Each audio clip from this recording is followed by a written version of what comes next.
एका बाजूला आपले उद्धव साहेबांचं सरकार निवडणुका तोंडावर नसताना देखील मुख्यमंत्री बनल्या शेतकऱ्यांना कर्जमुक्ती पूर्णपणे देणारा एकमेव मुख्यमंत्री असेल तर त्यांचं नाव उद्धव बाळासाहेब ठाकरे.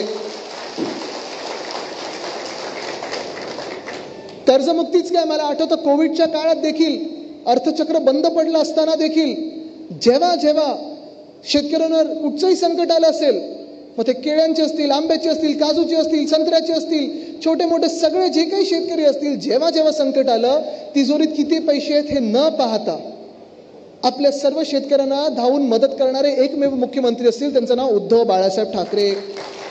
हे पहिल्या 100 दिवसातलं काम आहे आपलं. महिलांवर जेव्हा अत्याचार वाढला तेव्हा देशात सर्वात कडक कायदा जो भाजपने रद्द केला, तो सर्वात कडक कायदा पारित करणारे म्हणजे शक्ती बिल पारित करणारे एकमेव मुख्यमंत्री ते म्हणजे उद्धव बाळासाहेब ठाकरे.